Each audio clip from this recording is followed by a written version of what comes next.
Hey guys, welcome to this week's episode of The People's Report, News for the Left, brought to you by Solidarity TV. Today's December 3rd, 2025, and I'm here with Austin. Can you live on $3 a day? In China, you don't have to. Why does India want smartphone makers to install and require a government app? Does pineapple belong on pizza? What about metal fragments? Why did an ex-CIA hitman kill 2 National Guardsmen? Why do news corporations think a ceasefire includes intense bombardment? What AI corporations profit from genocide? How much money is in the latest AI tech deal involving Microsoft, Nvidia, and Anthropic? Who considers a preemptive strike on Russia a defensive action? As AI corporations go public, just how valuable do they appear to be? All these topics and more in tonight's episode. Timestamps in the episode description. Well, don't feel so devastated if you're feeling alienated, cause it turns out you're not alone. Just open up your heart, let the revolution start, and grab that megaphone. Solidarity, solidarity, I need you and you need me. Solidarity, solidarity, solidarity, solidarity.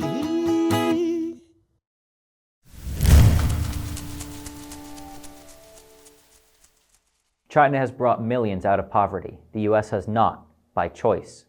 November 23, 2025, via The Guardian.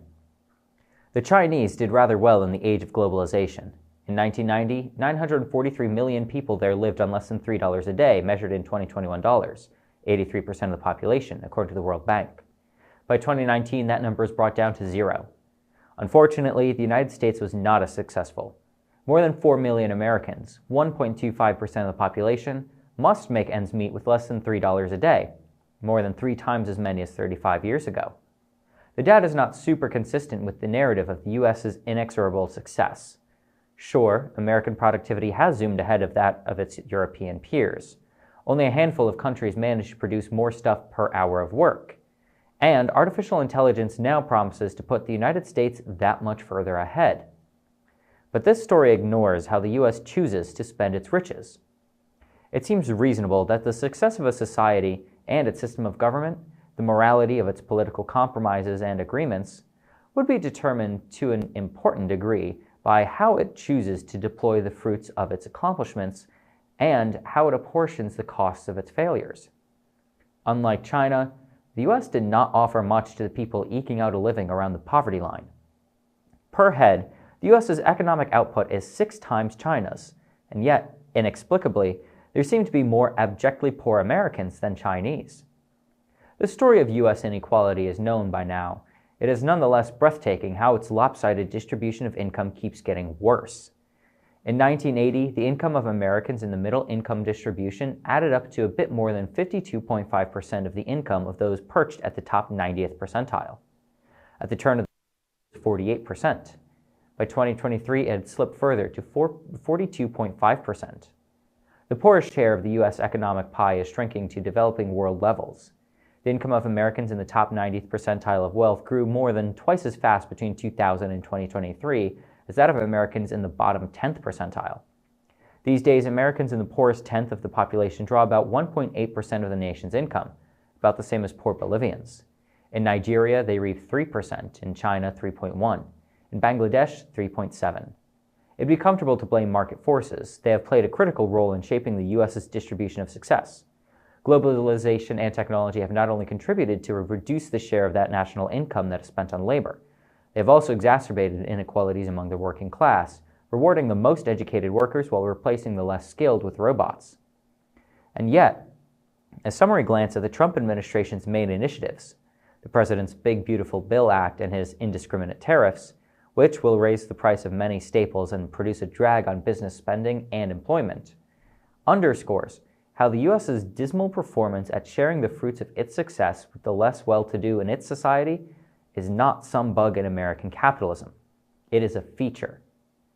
The legislation will take health coverage from millions of people and dramatically raise healthcare costs for millions more through massive cuts to Medicaid and the health insurance subsidies under the Affordable Care Act. It will trim hundreds of billions of dollars from the SNAP Nutrition Assistance Program for the poor. Altogether, the latest estimate by the Budget Lab at Yale finds that the impact of Trump's tariffs and his Big Beautiful Bill will trim household income for all except the richest fifth of American families. The bottom 10% will suffer a 7% cut. I think that what struck me the most about this article just in general was what I had to cut out to make it presentable for the teleprompter. And there was so much in this article that was probably, I would dare to say, blatantly racist about Chinese people, about how the government is so authoritarian and so oppressive and so exploitative and how it crushes people's civil liberties and their freedoms and blah, blah, blah, blah, blah. And, you know, this is the typical, I mean, the Guardian's, I think, an English publication, but it's typical Western fear-mongering about the Red Menace and China in general, and with a hefty dash of old-fashioned racism thrown in. But both what interested me is about this in particular is not just the fact that it's like, oh, well, you know, it's the classic, well, China is doing X, Y, and Z, but at what cost? You know, but the fact that they don't even question whether or not the so-called freedoms that the Chinese government is oppressing against the people is freedom that's worth having. You know, what China is offering the Chinese government and the Communist Party of China is offering its people is freedom from want. And here in America, most of our freedoms are freedoms to rather than freedoms from. We don't have freedom from want. We don't have freedom from hunger. What we do have is freedom to do things as long as the government says so. So I found that very interesting that they don't consider inherently the freedom, being free of hunger, being free of want, being free of poverty as being freedom. They consider freedom being starving, but you can say whatever you want on the street to an extent. And of course, this whole anti-China bent, not once do they question the results of the study. They don't say, oh, well, you know, China, we don't know if China's lying about this, like they typically would. The article accepts China's narrative, I guess we'll say, unilaterally. And of course they do so because it's true and irrefutable.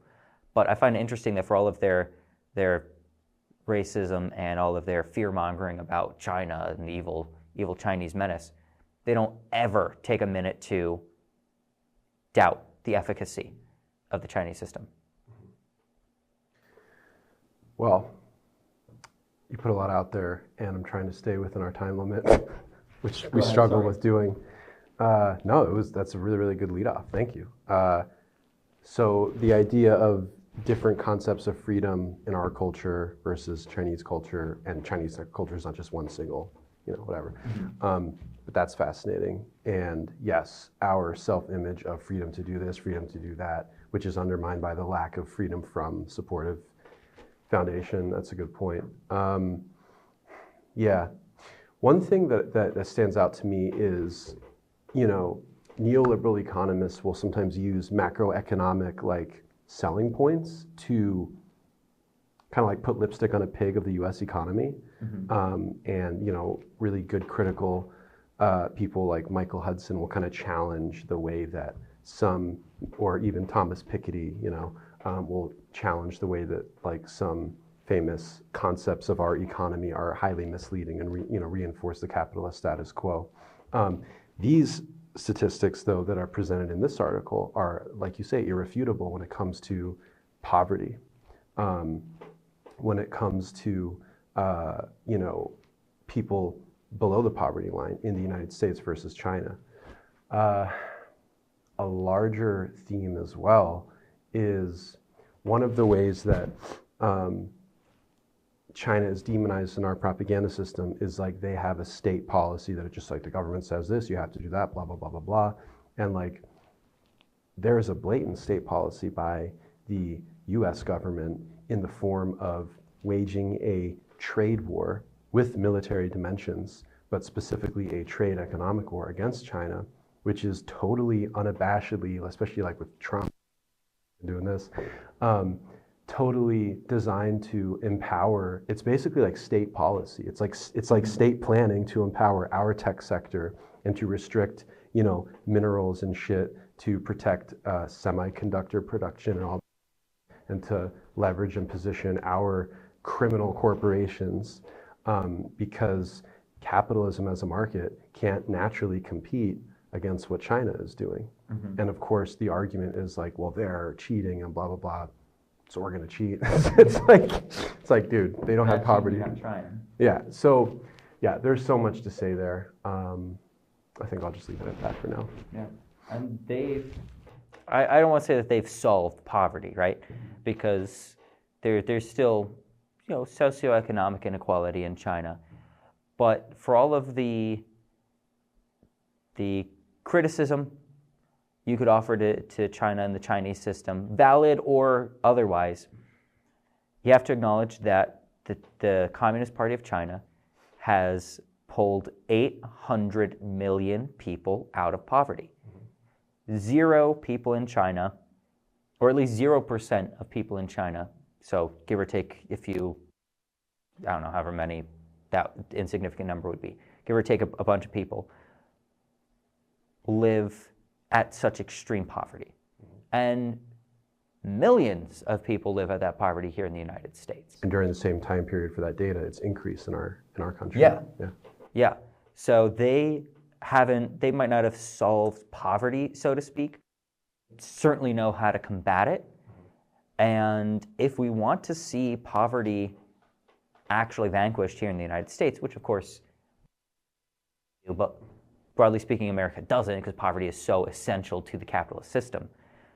We have to start looking at what China's doing and start bringing these Chinese characteristics over to the United States.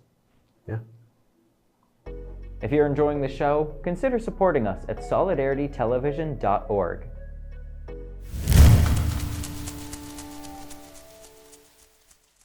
Why did India order smartphone makers to install a government app? December 3rd, 2025, via Al Jazeera.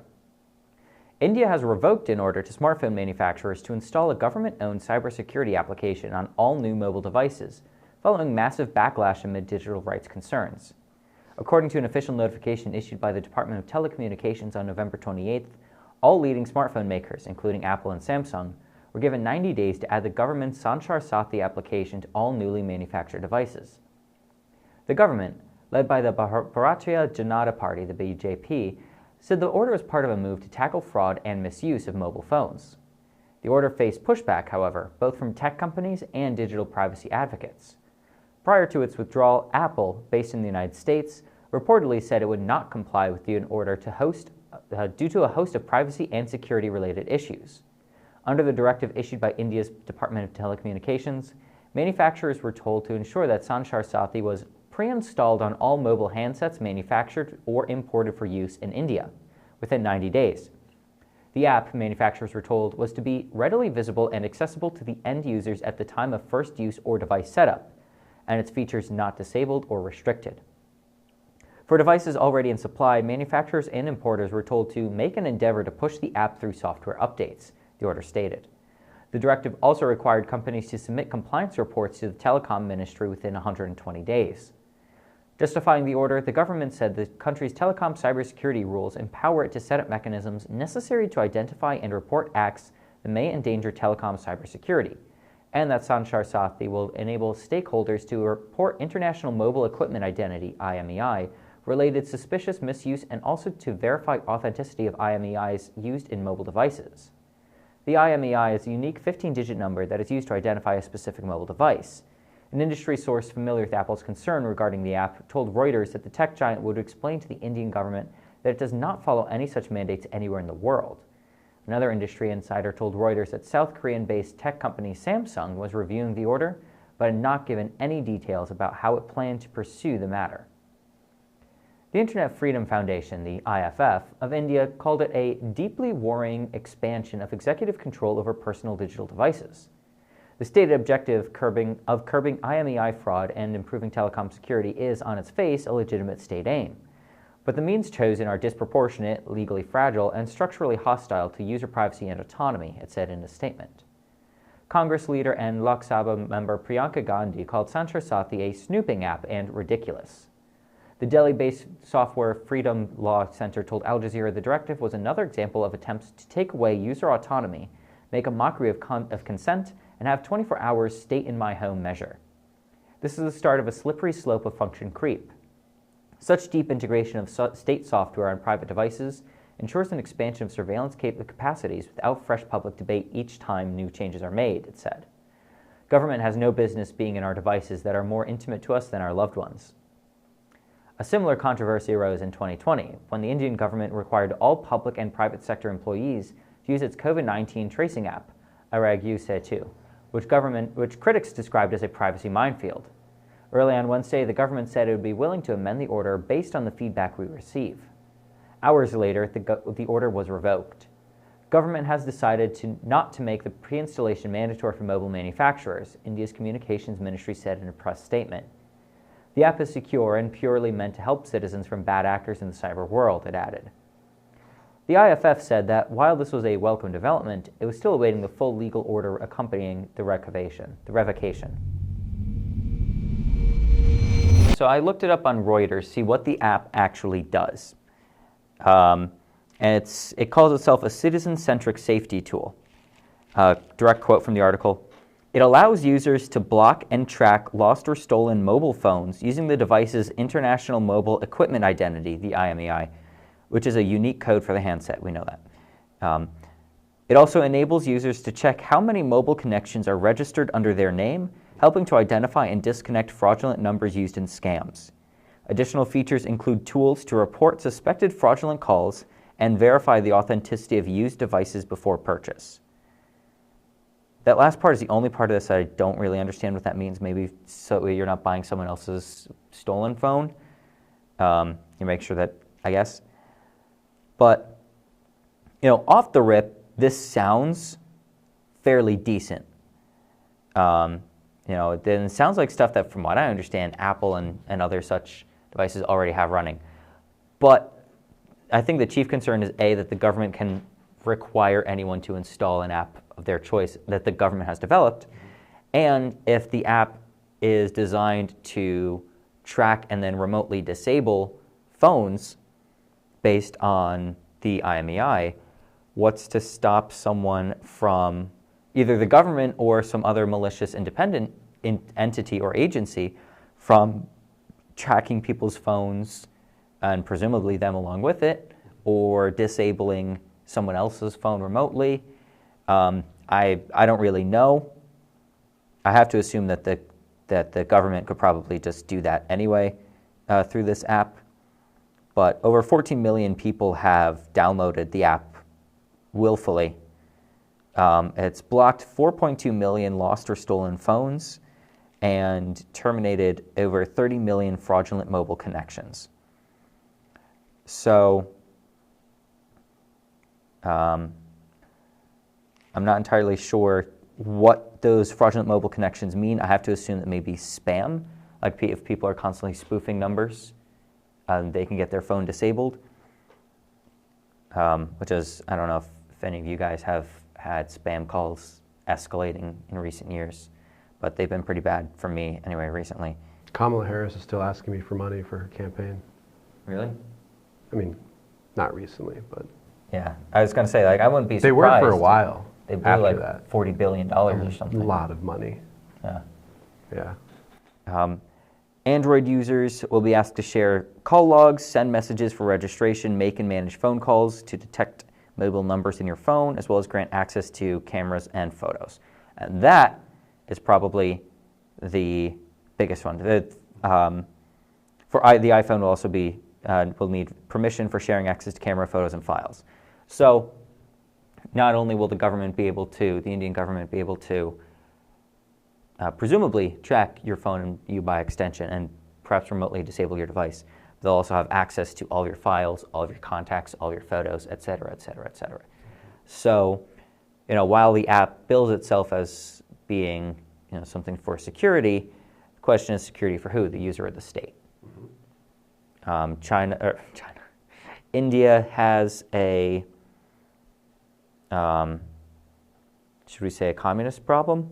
Or the Indian government likes to think it has a communist problem.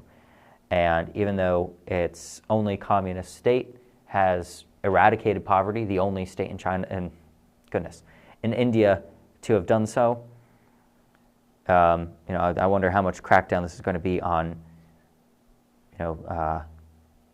non-government aligned parties.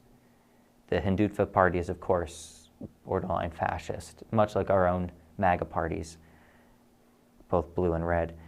And, they are not very fond of ethnic minorities, but especially of the Muslim minority in India. So, having access to government spyware installed on your phone I can see why people would automatically reject that, even if it wasn't spyware. Just having the government mandate that you can't have a legal precedent for mandating apps on your phone could easily mean that next time that could happen. We know that a bunch of companies are already pre-installing Israeli apps on phones that can't be deleted after you buy them. I know Samsung is one of those. So it's just a messy situation to, I guess, open oneself up to. So I'm glad that the Indian people have rejected it enough that the government has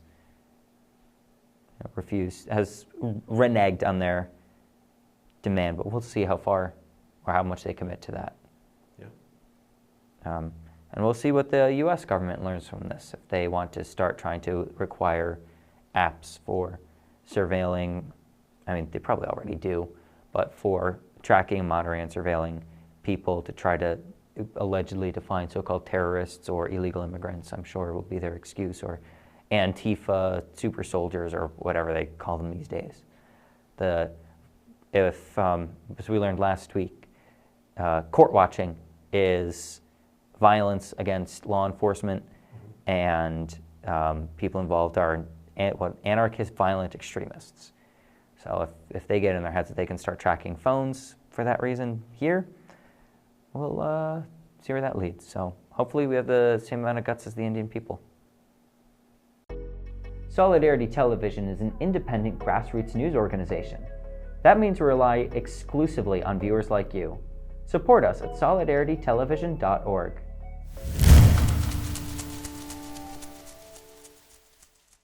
Shredded cheese sold in dozens of states recalled due to potential for metal fragment contamination. December 3, 2025, via AP News. There is a recall for more than 260,000 cases of shredded cheese sold in 31 states and Puerto Rico because of the potential for metal fragment contamination, according to the U.S. Food and Drug Administration. The FDA said that the various shredded cheeses were recalled by Great Lakes Cheese Company. The cheese products are sold under private store brand labels at several retailers, including Target, Walmart, and Aldi. The recall includes various cheeses such as mozzarella, Italian style, pizza style, mozzarella and provolone, and mozzarella and parmesan. The recall has a Class 2 classification because the product may cause temporary or medically reversible adverse health consequences, or where the probability of serious adverse health consequences is remote, according to the FDA's website. The FDA says ingesting metal fragments may cause injuries such as dental damage, laceration of the mouth or throat, or laceration or perforation of the intestine. So the Great Lakes Cheese Company, really not so great here. No. Not its greatest. Just lakes, I guess. Just lakes. Oops, all lakes. Yeah, so lakes. Sending out some shredded cheese that could really shred your mouth with potentially dangerous and sharp metal fragments. A lot of Americans need more iron in their diet as is. Yeah. This is maybe a plus for anemic people. Yeah. I mean, these products have gone to Walmart, Target, Aldi's. So all these stores might have metal in them. Yeah. And it's not lost on me either that these are all stores frequented by low-income shoppers. I mean, I guess most shoppers in general, but Aldi and Walmart and Target to a lesser extent are all marketed towards lower-income people.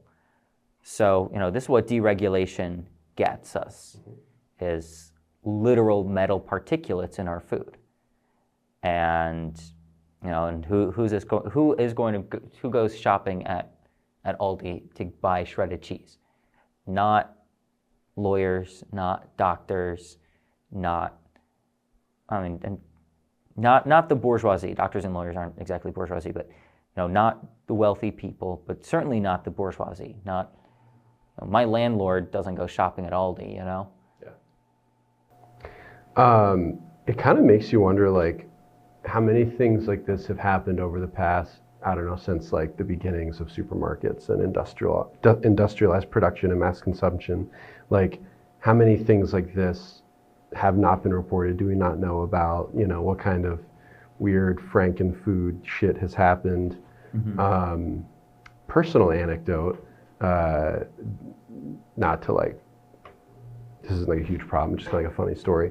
I recently bought a TV, actually, from Walmart. And okay, true story. Did it have metal in it? It had mice inside the box. I swear to God. You got free mice with your TV? Well, it didn't come to my house. We opened it in the parking lot because it wouldn't fit inside my car because I'm dumb and I didn't measure it and all this stuff. So we got to slide like the thing out, and then like literally like just baby mice just come out, and we're like, oh my God. So they got me a new one. And I had to come back the next day because they couldn't let me buy it, and I had to anyway. But yeah, I mean, there's just a lot of weird little things like that happen in the distribution process, I guess. Yeah.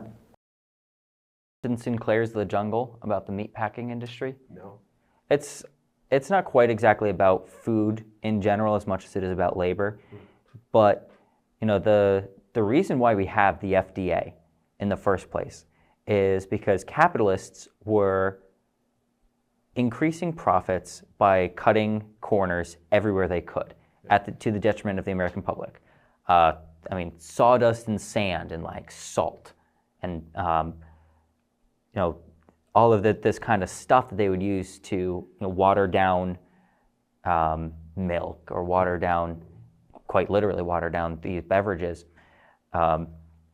in order to preserve profits. Because if water is $1 a gallon and milk is $4 a gallon, well, how much money can you save if you do 2 gallons of milk and 2 gallons of water? So. And if you're paying out the same price. And they've been doing this forever. One of the easiest ways to cut costs is to cut quality control and to cut regulations or inspections that are required by regulations. So when we make cuts to the FDA, when we make cuts to these regulations, when we deregulate the markets, rather than, as a capitalist say, we open ourselves up to more freer business. Again, freedom for who? Freedom for which class? Not freedom for the working class. We don't get freedom from this brutality or freedom from poison. We get freedom for the capitalists to rake us over the coals for a few extra pennies. So, I don't know what exactly caused metal flakes go into the cheese. And every now and then, anyway, even under regulation, I'm sure accidents happen. Either, there's a freak accident immediately after the guy in charge of doing the inspections leaves and no one notices because like, oh, well, it just got inspected. It must be running fine. I don't know. But, we've seen constant demands for deregulation, and we've seen constant demands for easing up on and cutting the FDA and just cutting government over and over and over. The party of small government, which of course is big government, but small government regulation for big business just results in stuff like metal filings ending up in your mozzarella and parmesan that you throw on your pizza. And this is capitalism at work.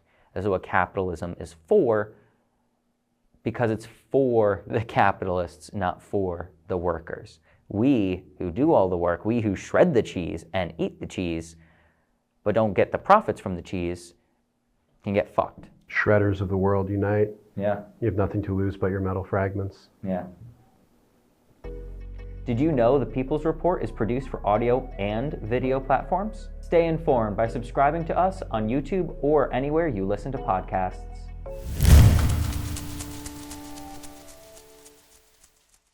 NATO considers being more aggressive against Russia's hybrid warfare, via Financial Times. NATO is considering being more aggressive in responding to Russia's cyber attacks, sabotage, and airspace violations, according to the alliance's most senior military officer. Admiral Giuseppe Cavo Dragone told the Financial Times that the Western military alliance was looking at stepping up its response to hybrid warfare from Moscow. "We are studying everything. On cyber, we are kind of reactive. Being more aggressive or being proactive instead of reactive is something we are thinking about," said Dragone, who is chair of NATO's military committee. Europe has been hit by numerous hybrid war incidents, some attributed to Russia and others unclear, from the cutting of cables in the Baltic Sea to cyber attacks across the continent. Some diplomats, especially from Eastern European countries, have urged NATO to stop being merely reactive and hit back. Such a response would be easiest for cyber attacks where many countries have offensive capabilities, but would be less easy for sabotage or drone intrusions. Dragone said that a preemptive strike could be considered a defensive action, but added, "It is further away from our normal way of thinking and behavior." He added, "Being more aggressive compared with the aggressivity of our counterpart could be an option. The issues are legal framework, jurisdictional framework, who is going to do this?" Russia's foreign ministry said in a statement that Dragone's comments to the FT were an extremely irresponsible step and indicated NATO's readiness to continue moving towards escalation. NATO has had success with its Baltic Sentry mission, under which ships, aircraft, and naval drones have patrolled the Baltic Sea, stopping a repeat of numerous cable-cutting incidents in 2023 and 2024 by vessels linked to Russia's Shadow fleet that is designed to circumvent Western sanctions. From the beginning of Baltic Sentry, nothing has happened, so this means this deterrence is working, Dragone added. A Baltic diplomat said, "If all we do is continue being reactive, we just invite Russia to keep trying to keep hurting us. Especially when hybrid warfare is asymmetric, it costs them little and us a lot. We need to try to be more inventive." Despite the success of NATO's Baltic Sentry, there are still worries in the alliance after a Finnish court dismissed a case against the crew of the Eagle S, a Shadow fleet vessel that had cut several underwater electricity and data cables, because the ship was in international waters when the suspected sabotage took place. Asked if that gave Russian vessels carte blanche in international waters, Finland Foreign Minister Ilana Valtonen told the FT, "Yes, and that's a problem." She added that being more assertive is something which we are looking into. "So far, I don't think there's been a need for that. We should also take a step back and really analyze what the aggressor is after. Then probably we shouldn't be hysterical. We have our own playbook and we should trust it because it's quite robust." Dragone conceded that one issue was that NATO and its members had much more limits than our counterpart because of ethics, because of law, because of jurisdiction. It's an issue. I don't want to say it's a loser position, but it is a harder position than our counterparts. The head of NATO's military committee said the crucial test was to deter future aggression. How deterrence is achieved, through retaliation, through preemptive strike, this is something we have to analyze deeply, because there could be, in the future, even more pressure on this, Dragone added. First of all, I'm glad we're covering Russia and Ukraine. It's been a while since, I don't know if we've talked about this yet. I don't think so. We've been so concerned with other things. Okay, well, first of all, framing one's aggressive imperialism as defensive, as an act of self-defense is just, I don't know, like the oldest trick in the imperialist propaganda playbook. Mm-hmm. We've done this since at least 2022, and really we've done it even in other ways since 2014, which is when, because obviously it didn't just start then, because it can go further back, but really it started arguably in 2014, when we overthrew the Ukrainian government and installed a, saying it conservatively, quasi-Nazi government. Yeah. Like, even a quasi-Nazi government is like being generous to them, and that you don't, that's not a good thing to go and do. You don't go and install a quasi-partially Nazi government in someone else's country to be your proxy power to integrate them into your orbit of control. But anyway, I was checking some old sources. I actually remember reading this physically when I lived in New York. This was in 2014. I got a copy of The Guardian. I think it was like a weekend edition. And it blew my mind that they were printing this, because it literally said, 2014, NATO is preparing spearhead rapid, even then they call them rapid response units, but they could just as justifiably be called rapid attack units. NATO was also orchestrating black propaganda against Russia and other forms of hybrid warfare. That's the whole thing where like Russia does hybrid warfare. It's like, dude, do you know who you're talking to? Like US empire has been pioneering hybrid warfare techniques for decades, much of it against Russia. So this is always the way that it's framed. Everything we do is like this tepid, like innocent, like, oh man, like I don't want to do anything aggressive. I don't want to do anything militaristic, but you know, China or Russia is making me do it. And that's just such a false, backward framing of it. We have been the aggressor in this entire conflict. Our entire apparatus of cyber, private government warfare and control and propaganda and surveillance is not just like, should we do something? It's a perpetual, you know, military industrial system that is always looking for reasons to expand itself. There's so much money and power involved in it. Also, you know, it's not in this article, but the CIA has been assisting Ukraine's intelligence service in carrying out assassinations of Russians. Russia has also been assassinating Ukrainians. Some of them have been some of these Nazi types from like Svoboda, which is like their far right crazy party. So yes, basically this article is essentially just a Western consensus propaganda framing of like, should we be more aggressive? I guess we have to defensively respond and preempt them, which is crazy that they even say that.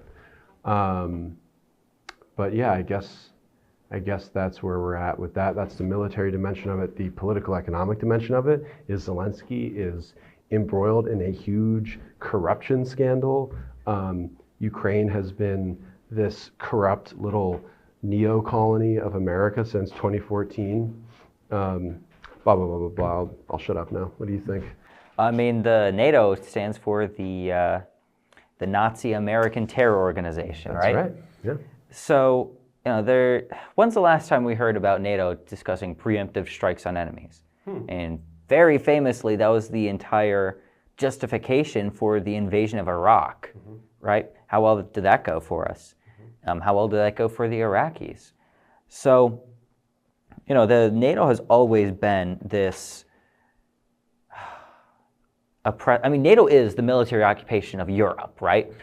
That is predominantly its job, is to maintain American, Western at general, but American hegemonic control and occupation of Europe, expressly initially to hold it against the Soviet sphere of influence, but also with the express goal of destroying the Soviet Union, which eventually, of course, it does. And, you know, to a lesser extent, and now, of course, to a much more intense extent, to war against Russia itself. And the Russians are well aware of this. All of their friends are well aware of this. And people know that this is exactly what NATO does.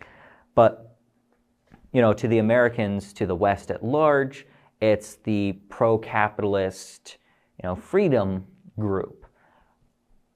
Which, again, pro-capitalist is freedom for who? The ruling class. So, you know, it's the idea that we have to defend ourselves against Russia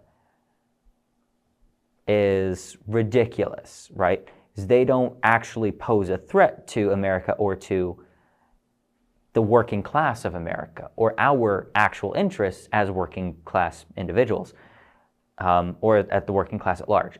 Russia poses a threat to the American ruling class only through its own bourgeois democratic, I don't want to say imperialist, but you're not exactly imperialist, but bourgeois democratic oligarchy.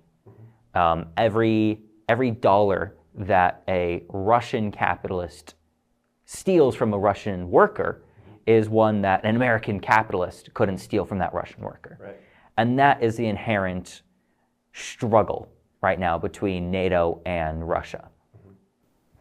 There's also something that's like super interesting to look at. You could go back into like newspaper archives and kind of, look at like the early 1990s. At the end of the Cold War, NATO and its diplomatic, military, and academic establishment defenders, its scribes, its fucking hype men, they were literally like desperately clamoring for a new justification. They were like, shit, the Cold War's over. What do we do? And then a bunch of people are like, dude, we don't need NATO anymore. Like, there's no reason for it. And all of these NATO defenders were like, no, we need to find a new, and it was literally like maintain US global dominance over the world. This is around the same time that the Wolfowitz Doctrine, this like 1992 document was like leaked, and it was basically like US will control the planet. US will not allow any competitors to arise, which is what NATO is essentially for. And also, NATO will be used to integrate Europe into a like transatlantic capitalist dominated order. So that's what NATO is for. Its bloody baptism was destroying Yugoslavia to protect people from genocide, which was a lie. So that's NATO's legacy, is destroying Yugoslavia, destroying Libya, destroying Afghanistan. I mean, like, what else do we need it now? Fucking colonizing Ukraine, attempting to integrate Ukraine into it. Yeah. And just to go back to the article real quick, 'cause this is one of the things that really stood out to me. Dragoni conceded that its issue was that NATO and its members had much more limits than our counterpart because of ethics, law, and jurisdiction. Jurisdiction is the only thing in there that might be true. What are we talking about that NATO and its members have limits on due to ethics and law? International law doesn't exist. International law exists only to the extent in which it can be used to punish people in the non-NATO sphere, particularly the global south. Africans. Yeah. Africans almost exclusively. And in order to maintain the wealth extraction from Africa, from the entire continent, for Western capital. And, morality, ethics, the NATO backs almost unilaterally Israel and the genocide of the Palestinian people, not to mention everything that they did in Afghanistan, in Iraq, in Libya. NATO has no morals. NATO has no ethics. NATO's only rule of law is capital and the acquisition of capital. I know I'm preaching to the choir here. So to even pretend that, to deter future aggression, we have our hands tied, which is always the myth that the Americans always say about, we didn't win in Afghanistan because we were following the rules. We didn't win in Iraq because we were following the rules. We didn't win in Syria because we were following the rules. We didn't win in Vietnam.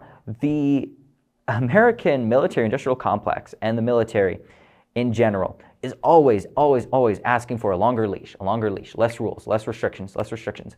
And what happens when we get that is massacre after massacre after massacre after massacre. 5 million people killed in Southeast Asia. The illegal wars on Laos, illegal wars on Cambodia, illegal invasion of Iraq, illegal bombing of Libya, special forces soldiers being deployed into Syria. The list goes on and on and on. And when has that worked for us? Taking the gloves off and allowing open free fire zones in the Philippines. Did that work for us? Letting massacre after massacre take place in Vietnam, with My Lai being only a notable exception, the fact that the American military stopped it instead of continuing it. The nigh genocidal bombing of the north of Korea, and the massive executions and murder and slaughter of the people in the south of Korea who were opposed to American influence. Did that work? No. Korea is still not unified. The United States only occupies half of the peninsula, and the other half is yet to be freed from American oppression. So when we bombed the north of Korea entirely to rubble, destroyed so many cities and so many targets that we were just straight up bombing random places because we ran out of targets to find on the map, let alone see physically from the pilots. Did that work for us? No. So requiring or suggesting even that NATO is bound by ethics is false, and the idea that being unbound by ethics would somehow help at all is also false. And I'm not going to talk about Russia's excesses in war. It's not quite the most relevant. I mean, I guess it's relevant to the extent that, yeah, we acknowledge that Russia is not exactly some kind of clean agent, especially when it comes to war and combat. But pretending that Russia is somehow more brutal and less ethical than the United States of America is nothing short of propaganda, lies, and frankly, genocide denial. Yeah. Another thing to think about here is the United States and Ukraine have been launching missile strikes deep into Russian territory, including attacking their energy sector, which is not exactly preemptive or defensive, but also just like our imperial strategy against China, that helps our economic strategy to displace Russian energy supplies to fucking Europe. And while we're on the subject, who has a better record of honestly reporting the facts? Seymour Hersh or the fucking US government and the New York Times? Right? New York war crimes. Yeah, the New York war crimes. Okay, well, we should bring up Seymour Hersh's reporting on the US NATO destruction of the Nord Stream pipeline, which is an enormous act of terrorism and ecological destruction that needs to be remembered historically, and I think it will be by future historians as part of our defensive war. Like that's a huge story, doesn't get enough coverage. Something else with what you were talking about, NATO's history is Operation Gladio. This is a real thing. Operation Gladio was the infiltration of specifically Western Europe by NATO stay-behind forces, which were essentially a means of having, they say every accusation is a confession. Mm-hmm. We were the fifth column throughout Western Europe, especially, Italy, but also, Turkey and elsewhere, of these ready-to-go, mobilized, basically right-wing terrorist forces, anti-communist forces that would carry out false flag attacks in Italy, blame them on communists, blame them on leftists, use that to solidify the status quo Western orientation of these countries. And to this day, something that NATO functions as is basically a form of fucking welfare for the transatlantic military industrial complex, because if you're part of NATO, you have to devote a certain percentage of your GDP to purchasing weapons, particularly from American and other Western defense contractors. So NATO is literally an international organized crime syndicate. Yeah, basically. they're a gang. They're a fucking gang, dude. They fuck NATO. If you like the People's Report, check out our other shows at solidaritytv.org.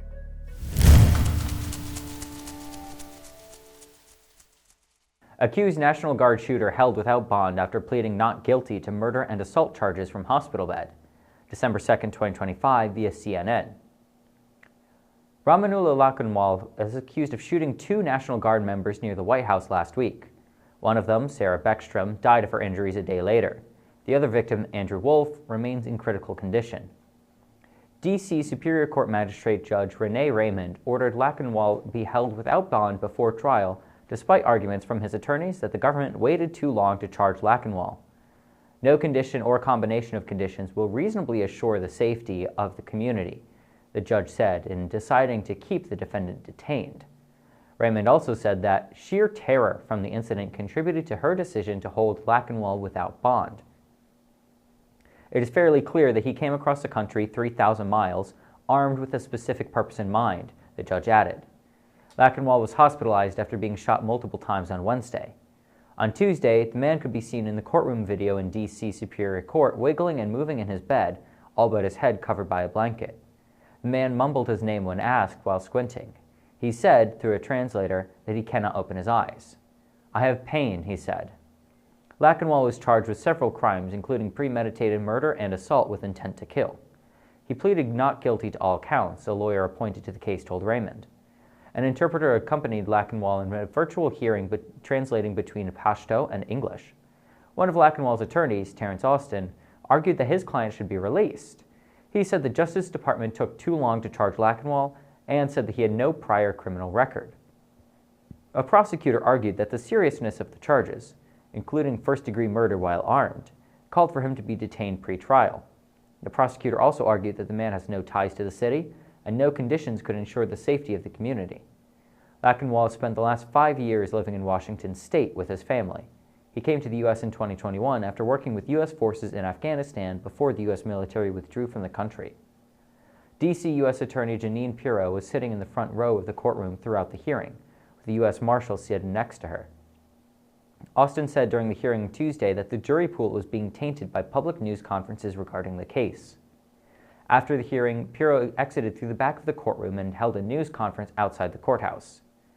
"We have no idea who he is. He has no connections to the community," Pirro said. When asked about the death penalty, she added, "That is a very weighty decision. That is a decision that comes later in time. That is one that the Attorney General will have to make." Off the rip, one of the things that I've found not unsurprising but maybe startling in the year of 2025 about this article was how many times in the actual printed article it specifically calls out the fact that this Afghan immigrant said Allahu Akbar during the attack. They made sure to mention that multiple times in order to, I have to imagine, to not to report the facts, but to instill some sort of fear and to stoke up, anti-Muslim hatred in America.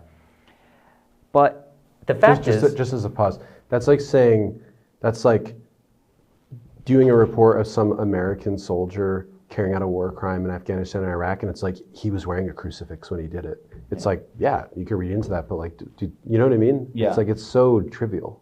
Yeah, and we'll see if that's even something that he said in the first place. Right. But it's just to stoke the anti-Muslim fear and hatred, and in large part, not just to promote the Christian nationalist and white supremacist ethos and ideals of the United States, but of course also to help discredit the legitimate Arab nationalist movements in the Middle East and North Africa and the Islamic-led resistance to Western imperialism in West Asia, especially in, of course, Palestine. It's to stoke fear and terror into people is why they report it, not why the guy said it.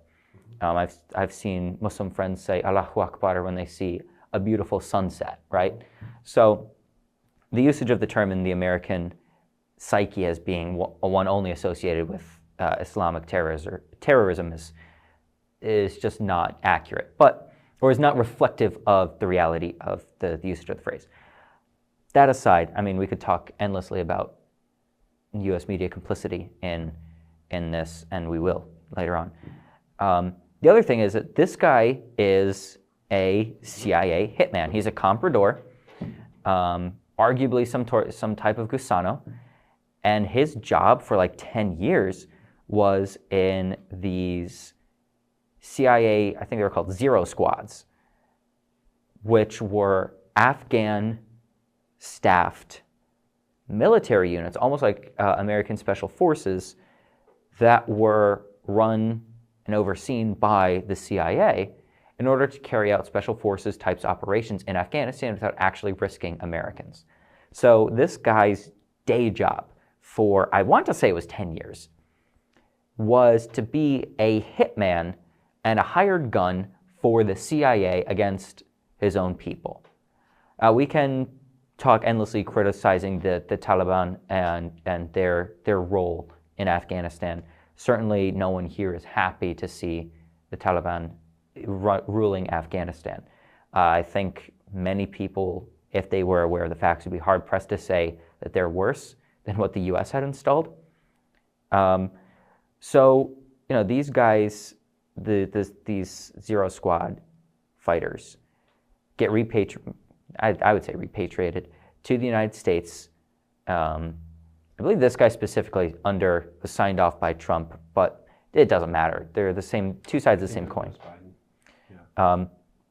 Well, Biden was the one in charge when it was all closing up. I want to say I saw this guy moved here in 2021 and then got his citizenship expedited under Trump. But it doesn't. I see. Okay, I see what you're saying. The person who signed off on it is largely irrelevant. It's the fact is he was a CIA asset, which is why he got his citizenship expedited, and then he seemingly He applied for asylum in 2024. His application was granted earlier this year after Trump came to power. In the wake of the U.S. withdrawal from Afghanistan in 2021, Biden administration bipartisan support created a program called Operation Allies Welcome, blah, blah, blah, 77,000 Afghans under special, blah, blah, blah, was among those who was paroled into the U.S. on humanitarian grounds back in 2021. So minor details, figured just for accuracy's sake. Yeah, and it's important because the Republicans are running with the narrative of, Joe Biden let all these terrorists in. Yeah, no. And it's like, maybe, technically speaking, but the guy in charge, it wasn't making a difference whether it was Biden or Trump in charge. So, can't blame this one on Biden, except for the fact that Biden was all gung-ho about the war in Afghanistan for 8 years while he was vice president, whatever. Mm-hmm.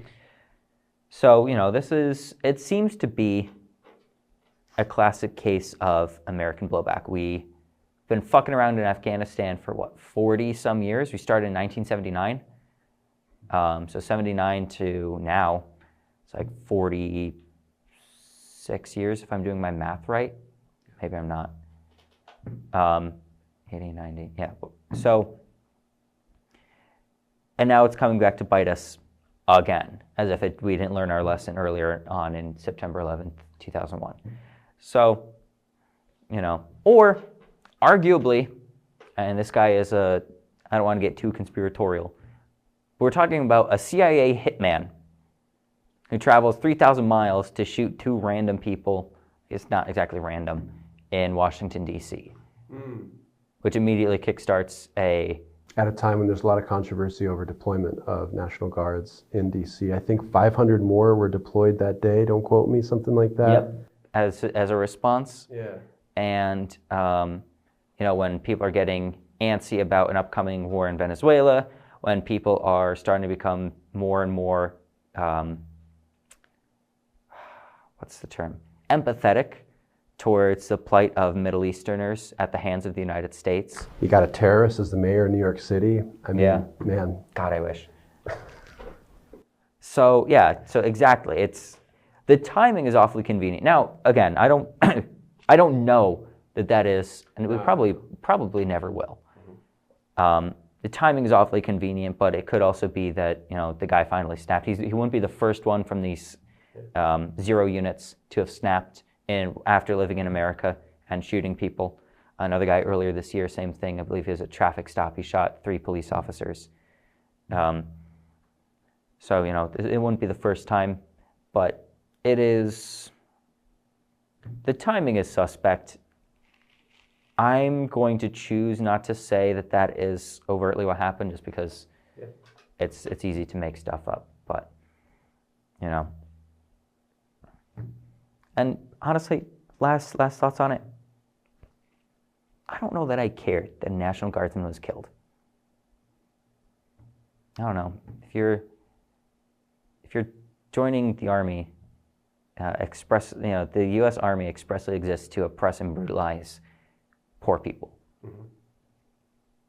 When those crimes come back to bite you, I don't know if I feel so sad. You're willfully deployed to a military occupation of an American city, mm-hmm. and an enemy of America, maybe, and a friend of America, really, gets you. Yeah. I don't know. I don't know if I should feel sad about that. No, I understand where you're coming from. My perspective is, I haven't looked into the 2 victims, but I remember, I think sometime in maybe August, there was a church shooting where kids were killed, right? Was that in August or July or September? Some kind of... Oh, at the Mormon church? Yeah, right? A bunch of kids were killed. There's a shooter. So. Maybe it was a school. I think it was a church. But yeah, I mean, that shouldn't happen. Fuck that event. That sucks that that happened. It's tragic. But it's just, I come into work, right? And we're having this morning meeting. No one ever talks politics, ever. And no one has ever said anything about Palestine or Israel, other than me from here and there. But that's not where I talk about that for various reasons. But that morning, people are just like, almost like they had like uncontrollable Tourette's or something. They were like, it was so tragic that these kids were shot and killed. It was so tragic, guys. They're literally like, I just got to start by saying, God bless those families and the children and all that stuff. And I kind of stir the pot sometimes. I'm just like, yeah, I mean, you know, compared to how many fucking children have been killed by our government, by Israel continually in Gaza, it's really not that big of a deal. You know, I said it that way intentionally to be provocative. And they're like, that's fucked up. You can't say that. My one, I don't work there anymore, not because of that. But my one former colleague is just like, yeah, I mean, that is unfortunate that's happening in Gaza because you can make the argument that they're collateral damage. Like, that'd be a horrible argument to make. Yeah. They're not collateral damage, they're intentionally targeted. But I mean, that's exactly the thing. They're victims, you know, I understand what you're saying with that, but even just from another perspective, it's like, sure, these people, these two, you know, National Guard people, you know, they're victims, they have family, blah, blah, blah, all that stuff. But it just, now this is what we're being told to mourn. And because it's part of this whole like anti-terror, which is really terror apparatus, which is going to reinforce Islamophobia and racism and police state mechanisms of coercion in our society. This is what we care about. And we're looking at the tip of the iceberg. We're not looking at the stuff beneath the surface, which is this guy's participation in the Scorpion forces. He was part of the Scorpion forces, which is creepy. Yeah. That's what his unit was called in Afghanistan, which partnered with the CIA.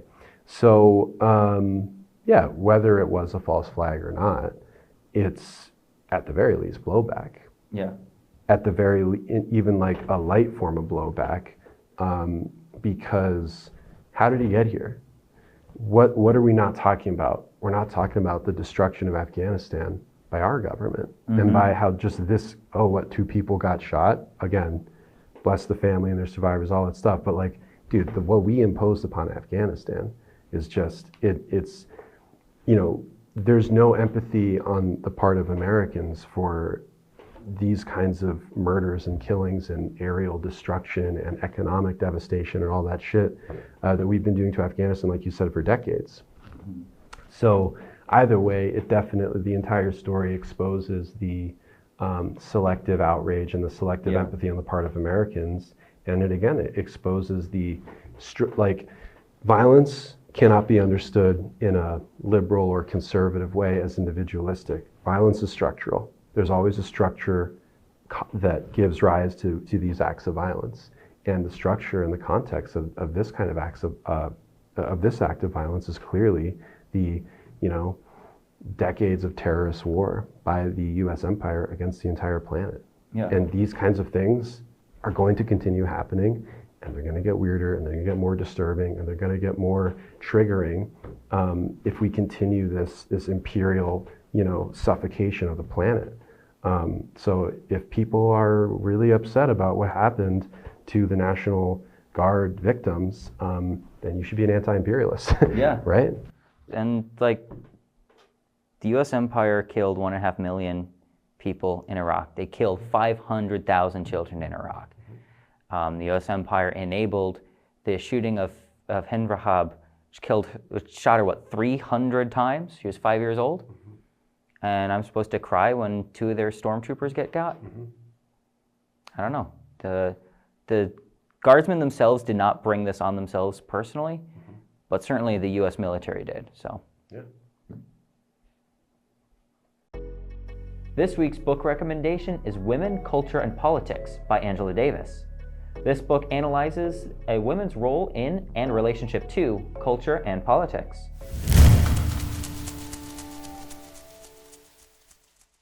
The Gaza ceasefire is a total fraud, November 26, 2025, via Current Affairs. In The Atlantic, we were told that Trump has achieved a remarkable success and deserves full credit for it. with the ceasefire marking the first steps towards peace in Gaza. The New York Times has consistently described a ceasefire which is brittle on October 14th or very fragile on October 24th, but still essentially intact. The Bezos-owned Washington Post touts the Trump administration's efforts to promote the success of the Gaza ceasefire deal. The overall narrative is that, while there might still be a minor flare-up of tensions here and there, Trump's diplomacy is working and the war is over. The trouble is, the fire hasn't actually ceased. A truce exists mainly on paper and in sound bites. In the real flesh-and-blood world, Israel violates it on a near-daily basis, constructing airstrikes, shootings, and other assaults on the people of Gaza much as it did before the agreement was signed. Only the scale and strategy of the violence has changed. From all-out genocide, Israeli leaders have shifted to a quieter, more sporadic series of attacks that they clearly hope will be ignored or excused by the Trump administration, along with others in the U.S. who have a vested interest in pretending a meaningful peace has been reached. Al Jazeera reports that Israel has violated the ceasefire agreement at least 497 times from October 10th to November 22nd, including attacks by air, artillery, and direct shootings. Experts at the United Nations have compiled slightly more modest numbers, reporting on November 24th that since the ceasefire was announced on the 11th of October, Israel has reportedly committed at least 393 violations, killing 339 Palestinians, including more than 70 children and injuring over 871 others. Even beyond direct attacks, Israel isn't abiding by the terms of its agreement. The deliberate starvation hasn't ended, as government officials in Gaza say that only around 200 trucks of food per day are being allowed through their borders, far short of the agreed-upon 600. As a result, malnutrition levels are still around 90%. Likewise, the latest UN report states that the IDF hasn't actually withdrawn its forces from Gaza, with 40 active Israeli sites still operating beyond the agreed withdrawal line, in clear breach of the ceasefire terms. The so-called yellow line, which ostensibly marks the point beyond which Israel has withdrawn, is in reality unclear and contradictory, with the line on the maps Israel releases not matching the line they actually occupy, and if Palestinians even venture near the line, even if they're completely unarmed, they can be summarily shot and killed. Palestinians' homes are still being demolished on a daily basis. The ethnic cleansing and genocide is still ongoing, just by different means. The really incredible thing, though, is that so many U.S. journalists seem determined to clap their hands over their eyes like the see no evil monkey, and pretend there really is peace in the Middle East. No example is more blatant than that of the Associated Press, who keep saying that Israel's various attacks are tests of the ceasefire. An airstrike that targeted a vehicle, killing 11 and wounding over 20 Palestinians, was the Gaza ceasefire's latest test, according to the AP. The majority of the dead were children. Earlier, they reported that the Israeli army launched a barrage of attacks in Gaza after a dispute with Hamas over the return of a hostage's body, killing at least 7 Palestinians. But astonishingly, the AP wrote in that same article that the fragile ceasefire holds so far despite tests. On another occasion, Israel's intense bombardment of the Gaza Strip this week marked the most serious challenge for a fragile U.S.-brokered ceasefire. There are immediate life or death consequences to this lying. In a grim article from November 21st, The Guardian reports that charities dealing with humanitarian aid for Palestinians have seen a catastrophic drop-off in donations ever since the ceasefire was announced, with one organizer saying that the world thinks Palestinians don't need our help anymore. As a result, the aid groups are now struggling to get desperately needed blankets and clothing to Gaza, which is entering a bitterly cold winter. The Gaza Soup Kitchen reports that donations have fallen by 51%. Because of the ceasefire narrative, people will starve, and this, of course, is the purpose of spreading the narrative to begin with, to draw the eyes of the world away from Gaza, tamp down on the anger and urgency that fuels anti-genocide protests, and let Palestinians suffer and die in silence. The fire has not ceased, the food aid is not coming, and a true peace is still a long way off. They can't be allowed to get away with it. We've got to see through this false ceasefire and renew the pressure on our leaders to actually end the violence. When Israeli soldiers kill Palestinians under the guise of a truce, we can't call it a test, shrug, and walk away. We need to demand the names and ID numbers of the commanders responsible and put them on trial. We need to demand all the aid be let through and make politicians' lives hell until it is. The people of Gaza still need our solidarity as much as they did when the war was officially on. For their sake, we can't look away. Anyone who's been paying attention to the struggle in Palestine already knew that the liberal media, and obviously the conservative media, but the liberal media is totally disinterested in portraying the reality of the situation because they are totally bought into the American imperial order. The bourgeois system of the United States and its performers, such as the New York war crimes, the AP News, Washington Post, etc., as explicitly mentioned in the article, are the mouthpiece of capital and the mouthpiece of empire. And they are happy to, and a lot of people get it confused. They think, oh, the liberal media is opposed to, is like progressive and whatever. But the reality is you got the conservatives and the ultra-conservatives. That's right. You have the capitalists who, the evil racist capitalist party who wants to allow black people and gay people to become evil racist capitalists. You have right-wingers who wave Confederate flags and then right-wingers who wave rainbow flags. Yeah. And they're all pro-war. Yeah, exactly. And all of them are anti-Palestine. So this is really of no surprise to anybody at all that they would cover this up. The thing that somewhat maybe might be mystifying a bit is how much they want to praise Trump's peace deal. But the article explains it perfectly, is that they want people to back out. They want people to let to go back to the way things were and let the Palestinians die slow and painful deaths rather than quick, immediate, violent deaths. Not that death through starvation or occasional gunfire and bombing isn't violent, but it's easier to tolerate. I mean, how many times do people walk past homeless people on the street who are dying of exposure and neglect, right?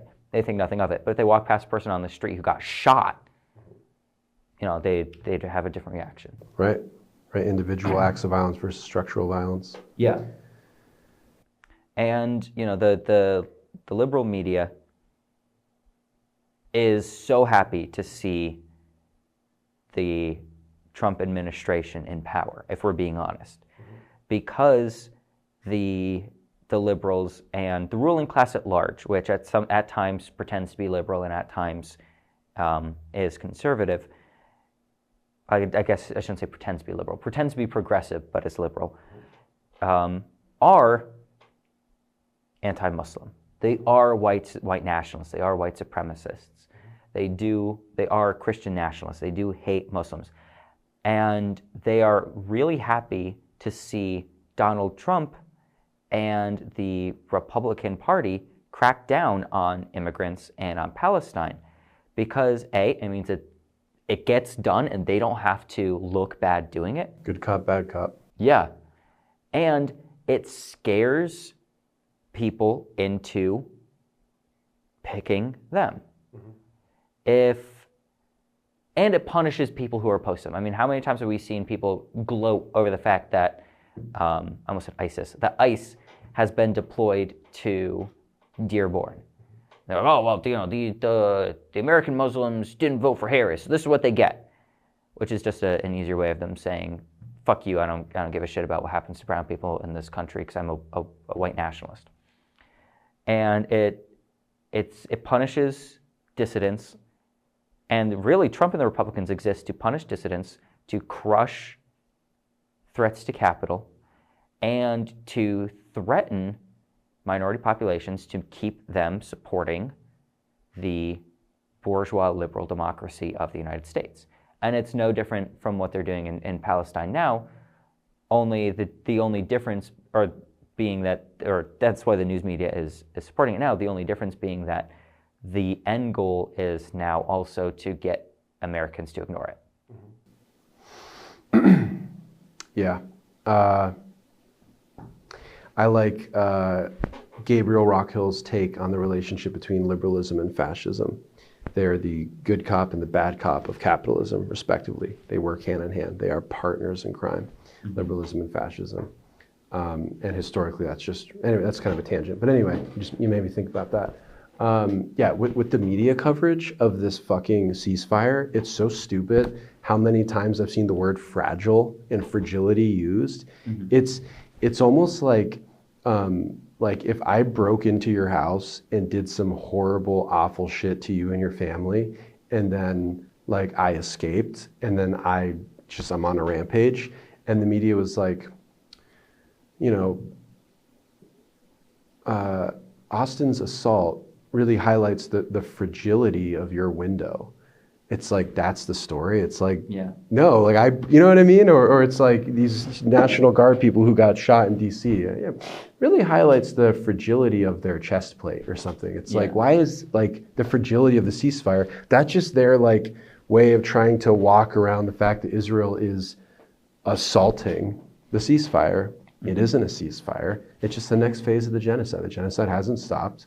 This is the new phase of the genocide. So that's, I mean, can you imagine if Hamas was driving a Caterpillar D9 bulldozer mounted with machine guns throughout Tel Aviv, demolishing fucking buildings? Please do that.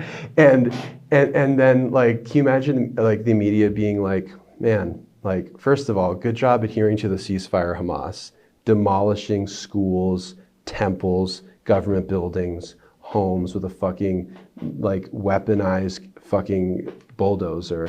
And then they were just like, oh man, that really shows how fragile the ceasefire is. Like, no, they'd be like, oh my God, it's October 7th all over again. Like, that's a terrorist attack, right? So it's so fraudulent. The ceasefire, so-called ceasefire, is a front for the, you know, neo-colonization of Gaza. There's so many sick, stupid fantasies, like the Elon Musk smart manufacturing zone is one of them. There's going to be like highways and other ports named after the heads of Saudi Arabia and I think United Arab Emirates. Like smart cities, concentration camps, like digital token ethnic cleansing fucking schemes to get to find new ways of ridding Gaza of the remaining people that couldn't be exterminated the past 2 years. And this is called a ceasefire. Meanwhile, people are still being killed.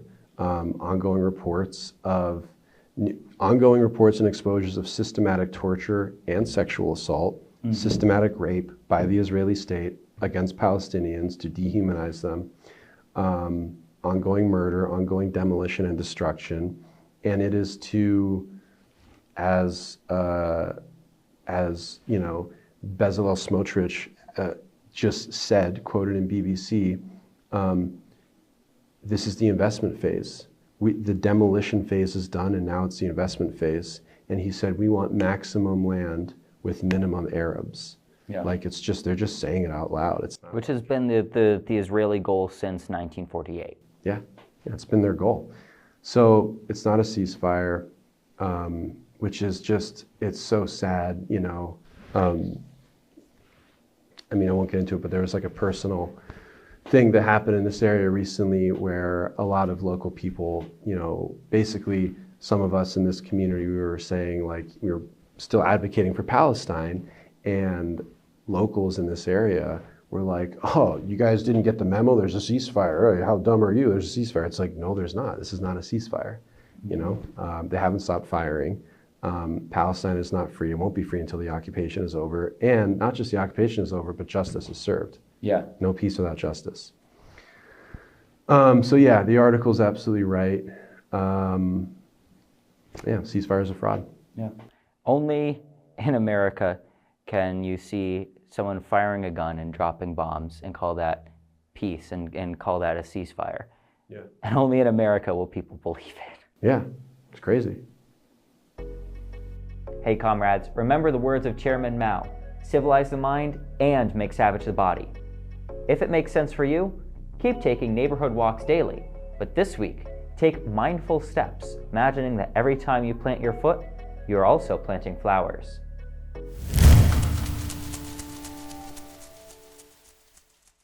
AI-powered surveillance firms are gunning for a share of the Gaza spoils. November 28, 2025, via 972 magazine. The presence of Palantir and Dataminer at the new U.S. military compound in Israel offers a glimpse of how tech companies are cashing in on genocide. Since mid-October, some 200 U.S. military personnel have been working out of a sprawling warehouse in southern Israel, around 20 kilometers from the northern tip of the Gaza Strip. The Civil Military Coordination Center, CMCC, was ostensibly set up to facilitate the implementation of President Donald Trump's 20-point peace plan, whose stated aims are to disarm Hamas, rebuild Gaza, and lay the groundwork for Palestinian self-determination and statehood, which last week received the endorsement of the UN Security Council. According to a seating chart seen by 972 magazine, a Maven Field Service representative has been present at the CMCC. Built by the U.S. tech company Palantir, whose logo is visible in presentations given inside the center, Maven collects and analyzes surveillance data taken from war zones to speed up U.S. military operations, including lethal airstrikes. The U.S. military calls Maven its AI-powered battlefield platform. It's already been deployed to guide U.S. airstrikes across the Middle East, including in Yemen, Syria, and Iraq. Palantir has marketed its technology as shortening the process of identifying and bombing military targets, what the company's CTO recently described as optimizing the kill chain. Over the summer, Palantir scored a $10 billion contract to update and refine the Maven platform for U.S. armed forces. In addition to Palantir's Maven, the name of another U.S.-based surveillance firm showed up in recent presentations at the CMCC, Dataminer. The artificial intelligence startup leverages close ties to social media platforms like Twitter to allow states and corporations to monitor internet users. Real-time event, threat, and risk intelligence is how the company advertises its services. Dataminer has worked closely with the U.S. military and law enforcement agencies across the country. During the first Trump administration, Dataminer partnered with local police forces to track Black Lives Matter protests, while under President Joe Biden, the U.S. Marshals used the firm's services to monitor activists protesting the rollback of abortion protections. And this March, the Los Angeles Police Department used Dataminer to surveil protesters calling for a ceasefire in Gaza and to flag pro-Palestinian speech online. The presence of Palantir and Dataminer at the CMCC suggests that despite vague mention of Palestinian self-determination in Trump's plan, Israel's control over Gaza will remain deeply entrenched, with AI-powered surveillance and weapon systems at the center of post-war security architecture. As part of Trump's plan, the United States will oversee the creation of an International Stabilization Force, the ISF, composed of soldiers from various unnamed countries. The use of Palantir's Maven system and Dataminer's platforms will provide the United States and the ISF with capabilities comparable to key elements in Israel's arsenal.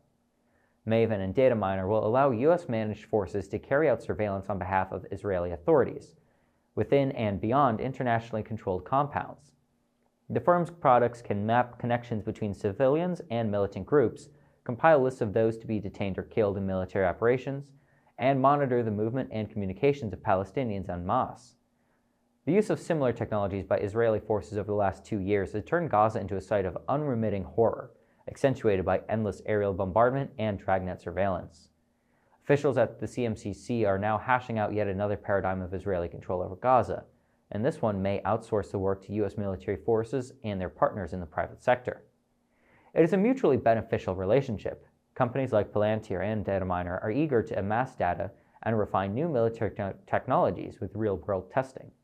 Israel's military is keen to offload the work of aerial and ground occupation from its rundown and dwindling supply of reservists, all the while maintaining control of broad swaths of the Strip through intelligence sharing and security coordination.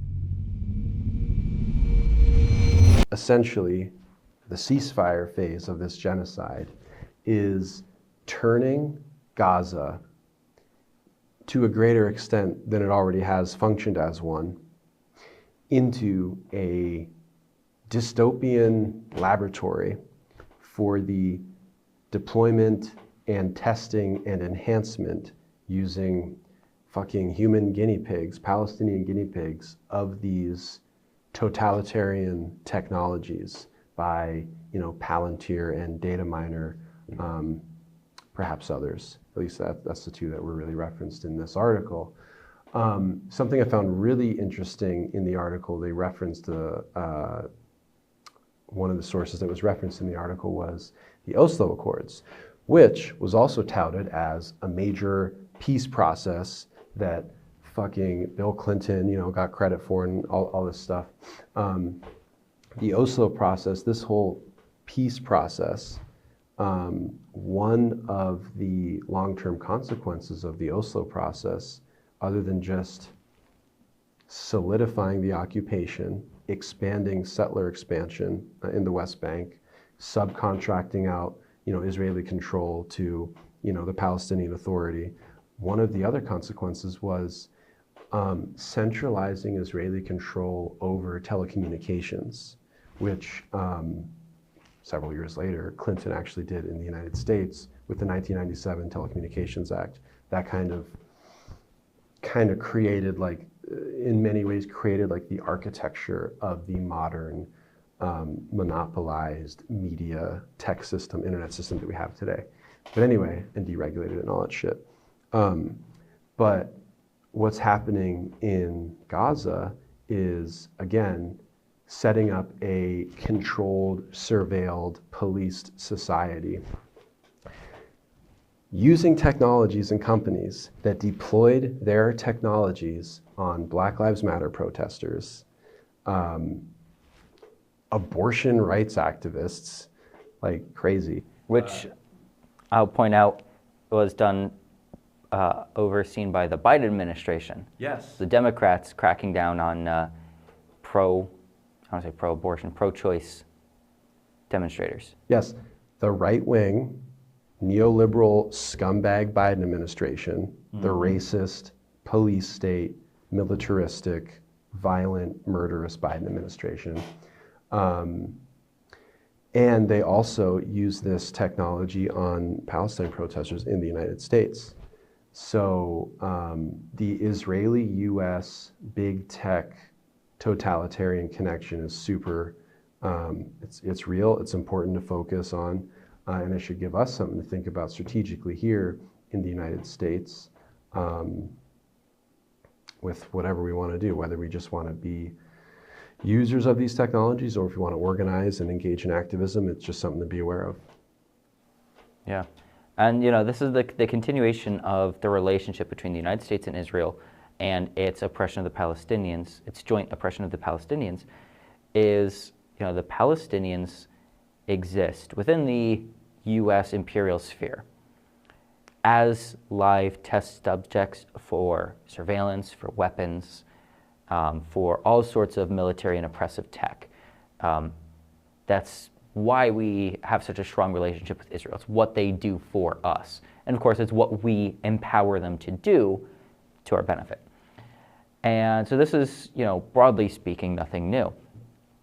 All of the, the surveillance that they first developed that they're able to then use on, say, Black Lives Matter protesters, and the police tactics were developed by Israel, tested live on Palestinians, which is why anyone who is very involved in some of the more militant scenes of the Black Lives Matter movement know that that Palestinians from Palestine were giving instructions to Americans on how to defeat some of these military tactics that the police were being deployed on, because they knew them, because they were the original victims and targets of them. So then to see that bouncing back again to Israel is almost amusing. And so, the Palestinians exist for this purpose, or we allow the Palestinian oppression to continue for this purpose. And the only ones meaningfully standing in the way of this, like I said, grim totalitarian state apparatus of the unreachably far future coming in tomorrow is Hamas and their friends, the Palestinian Islamic Jihad, the PFLP, the DFLP, et cetera, et cetera. The Hamas-led coalition and the broader speaking, but the axis of resistance. So if you're sitting at home and you're thinking, man, I don't want these AI companies, these AI corporations, and these big tech, big business guys who are unaccountable by all means to then go on to spy on me, to collect my data, to track me, to build cities designed to monitor me at all time in order to oppress and oppress any opposition I could possibly give, then you better be supporting Hamas, because Hamas is going to be the ones to stop this from happening to you when they stop it from happening to themselves first. If they can't develop this tech on the Palestinians, of course they're going to try to find somewhere else. I don't know, where specifically next, maybe Sudan, maybe the Congo. I don't know where else they'll be developing this. Obviously, Palestine is not their only option, but it's definitely their most profitable one and their longest legacy of continuation of this program. So Hamas is going to be the ones to save us from this, system. And so we have to throw our weight into the mix too to help pull back that giant from crushing the Palestinians. As the American empire moves to continue to oppress and destroy Palestine, they're going to throw its hands off, and we have to do our part to pull it back as well. Yeah, we've got to act from within. Dude, it's so pathetic. Like, Israel as a society, they have no actual claim to that land. Okay? They are not indigenous. They don't have their own food. I was recently just looking into Israeli food. Mm-hmm. It's either Palestinian food or just other Europeans' food that they just put their name on. It's like they don't have their own food. Even just popular words and phrases, they're Arabic, they fucking stole it. There's so many examples of Israeli outright appropriation of specifically Palestinian culture, but other cultures as well, because they have this deep identity crisis, because they're like, who are we? Are we anybody? You need to destroy and oppress and exterminate and then be the oppressor doppelganger of a people. That's how much of a fucking empty loser you are. You know what? Israel actually does have a contribution to the world. They are the leader in oppressive technologies. They are the leader in surveillance, crowd control, take people's freedom away, keep them in a cage, export that to fucking fascist South American juntas throughout the Cold War, Which actually contributed to the largest massacres of Jewish people since the Holocaust in Argentina. That's right. Massacres in Guatemala as well, death squads. I mean, that's Israel's contribution. That's what they have to be proud of, is being an exporter of death and control, along with its imperial sponsor, the United States. So that's really Israel's legacy. Mm-hmm. And just a quick comment on that. What Israel and so-called Israelis have done culturally to the Ashkenazi way of life, Ashkenazi culture, language, custom, is infuriating. We're talking about I hesitate to say a cultural genocide of the Ashkenazi way of life in favor of the Israeli one.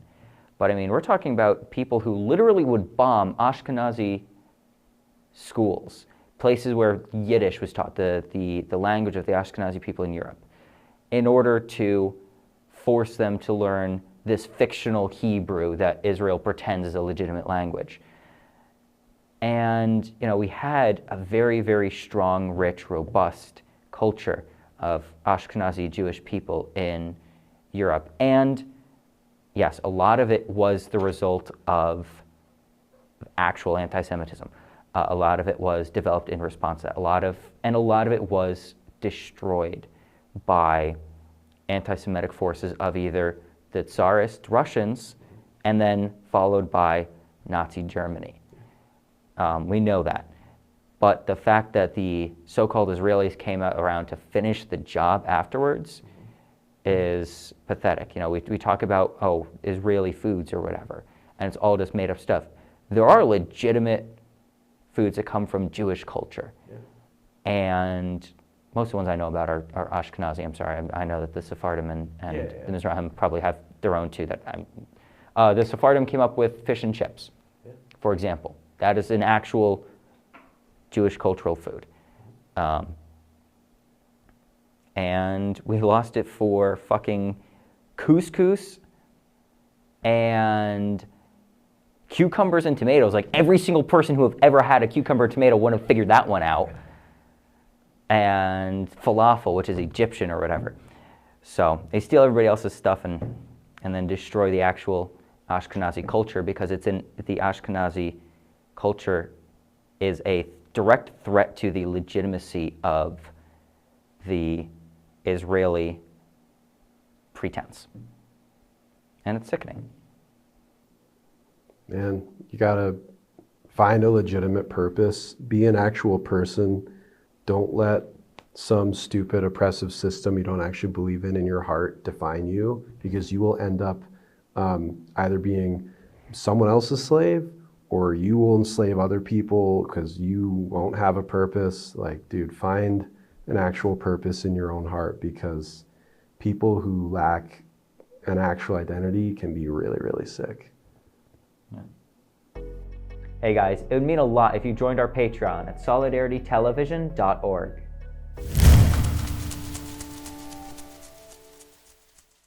Communist Party of Cuba and United Russia signed unprecedented cooperation agreement, November 30th, 2025, via the Left Chapter. On Thursday, November 27th, the Communist Party of Cuba, PCC, and the United Russia Party signed a special agreement of privileged cooperation, the only one of its kind ever made by the Russian party with a foreign partner. The agreement was signed by Political Bureau member Roberto Morales Ojeda, Secretary of Organization of the Central Committee of the Communist Party, and Vladimir Yakushev, Secretary of the General Council of the United Russia Party, following formal discussions between the delegations of both nations. This agreement is a sign of the excellent state of relations between our parties and the will to continue deepening and diversifying them, said Morales Ojeda, stating that this is more crucial than ever, considering the circumstances both countries are facing, along with the Western aim of suppression of their voices. He mentioned that there are aspects where inter-party collaboration needs ongoing development, such as cadre training and the connections between the party youth organizations, the UJC, and the Youth Guard. Vladimir Yakushev, on his part, said that the new agreement is unprecedented in the practice of United Russia. I hope that all the actions described in it will be implemented for the benefit of our countries and peoples. It is symbolic that this momentous initiative takes place in the year of the 80th anniversary of the victory over Nazism, to which Cuba made a significant contribution. We support the brotherly Cuban people in their struggle against the criminal U.S. blockade. We understand that pressure from Washington has increased dramatically under Donald Trump's administration. Our countries reject illegal unilateral sanctions that violate international law, he emphasized. In addition, he expressed gratitude to the Cuban government for publicly criticizing NATO's expansion into Russia's borders, and for supporting Moscow's legitimate demands for security guarantees. Russia will continue to provide the support and help that Cuba needs, especially after the effects of the devastating Hurricane Melissa, Vladimir Yakushev reiterated. During his official visit to the Russian Federation, Morales Ojeda, along with his accompanying delegation, laid flowers at Vladimir Ilyich Lenin's mausoleum in Moscow's Red Square. They also visited the Kremlin Wall. One thing I didn't know that the article mentioned, and I'm going to have to look into this later, is Cuba's contribution to World War II. Russia here is saying that Cuba was an immense help to them in defeating the Nazis, and that is news to me. So it's always fun to learn something new and to be inspired to go investigate and learn new things that I probably should have been aware of already. But it also makes the U.S. oppression of Cuba more bitter in a way. And of course, that's really what this partnership is all about. We can and have, I think even tonight, criticized Russia for being a bourgeois liberal democracy that serves capital instead of the people. And so, maybe the first knee-jerk reaction to seeing the Communist Party of Cuba interact so pleasantly with them is a disappointing one, maybe. But we have to understand the position that Cuba is in. It's in a position not dissimilar from the north of Korea, where it has been forcibly isolated from the rest of the world by the United States and the U.S. military apparatus that we call NATO. And the express purpose is to punish Cuba for daring to liberate itself, not just from the clutches of gangsters, American gangsters, but the clutches of capital. And The Cuban Revolution, really, really brief overview. Basically, Cuba was being run as an exploitative and extractive colony for the United States, and at the same time, it was being used as the heart of gangsterism in America, the gangsterismos. And it was where people would party, launder their money, et cetera, et cetera, et cetera, all at the expense of the native Cuban people. It was also very racially stratified. There's kind of a reason why a lot of Gusanos in America tend to be more white passing. I'm not going to comment too much on the racial stratification or struggle in Cuba. I'm certainly no expert on it. But I do know that it was, like most other places, biased in favor of whiter people, and of course, actual, for whatever that's worth, actual white people. Of course, we know white isn't actually a thing. It's a cultural concept to oppress parties on behalf of global capital. Anyway, so the Cuban people are terribly abused, impoverished, and exploited, very low literacy rates, and it's all to get this money for the Americans, American business interests. Cuba was America's playground. It's where the capitalists quite literally played. I mean, Havana was the nightlife.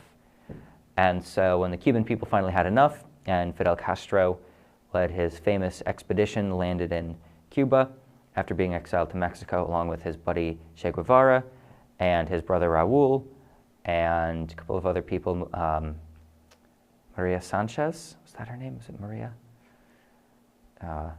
Typically, it's not atypical for the history books to record the names of the men very well and the names of the women very poorly. Celia Sanchez.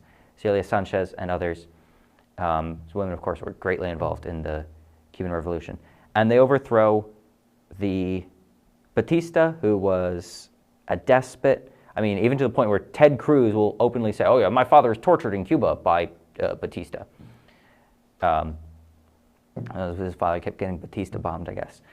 And so they liberate the Cuban people, and the American business interests flee, and the United States is like, hey man, fuck you, we're gonna crush you now. And so just years of literal terrorism, like not just invasion, but like dropping bombs. Biological warfare. Yeah.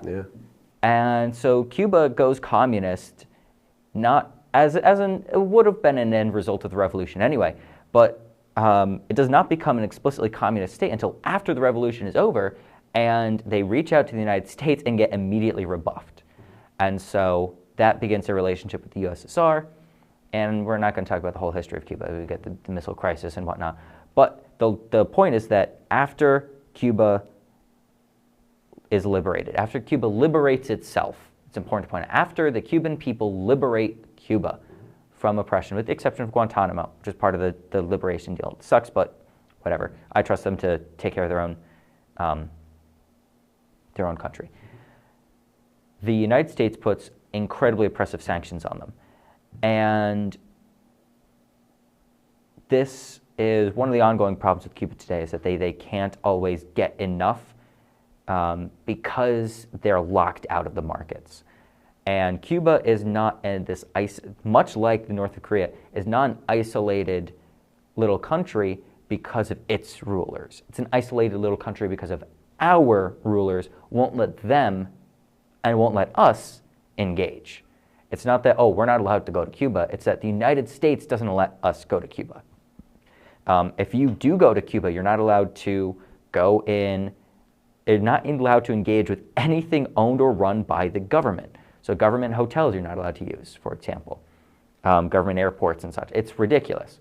And it's all in order because Cuba's a state sponsor of terrorism, which of course terrorism isn't real.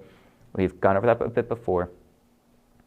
And it's all to punish them for kicking out American capital and to set an example for other people in the American sphere of influence, especially in Central and South America, but also to Americans themselves, about what they can stand to lose should they turn their back on American imperialism. One final note about Cuba: their number one export for decades, doctors. They created a vaccine to treat lung cancer. Everything that they've accomplished has been so despite, much like the North Korea, despite U.S. imperialism, despite U.S. aggression, despite a Cold War on their people that has been very hot at many, many times. So Cubans have been incredibly resilient, incredibly brave, incredibly respectable people who healed the world and who sent people so selflessly to defend the revolutions, the anti-colonial revolutions in Angola and other places in Africa. And, you know, Che Guevara died trying to help other countries liberate themselves from the U.S. oppression. So, you know, Cuba has to find its allies where it can and has to get help where it can. And its options are so incredibly limited by the United States. And, you know, it's good to see that other people recognize the oppression that Cuba has faced and the successes that they have achieved despite it. Another way you can support us is by following us on YouTube, TikTok, Instagram, and anywhere you listen to podcasts.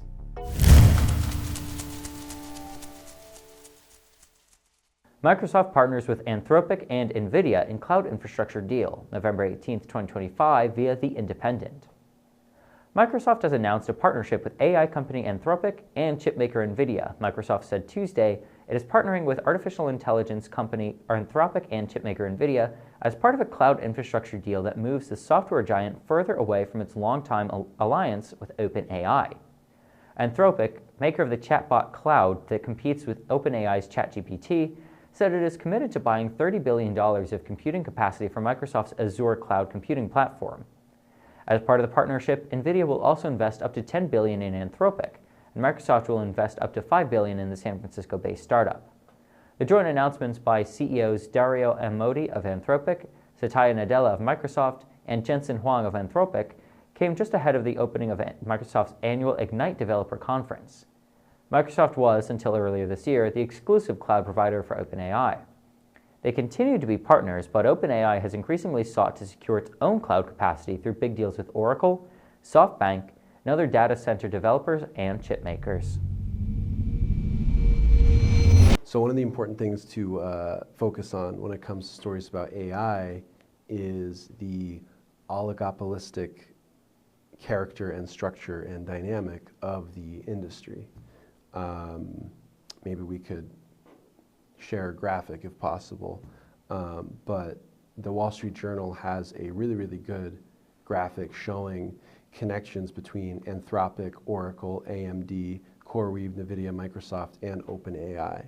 And realistically, these companies are so inter-invested in one another that the Wall Street Journal suggests that the AI boom is being propped up by risky circular financing. Elsewhere in Bloomberg, the CEO of Anthropic, Dario Amodei, says, quote, he's talking about like cautioning like some of the bubble, the signs of an AI bubble. He says, we as a company try to manage as responsibly as we can, and then I think there are some players who are YOLOing, which I just think is really funny. But yeah, I mean, there are like $1 trillion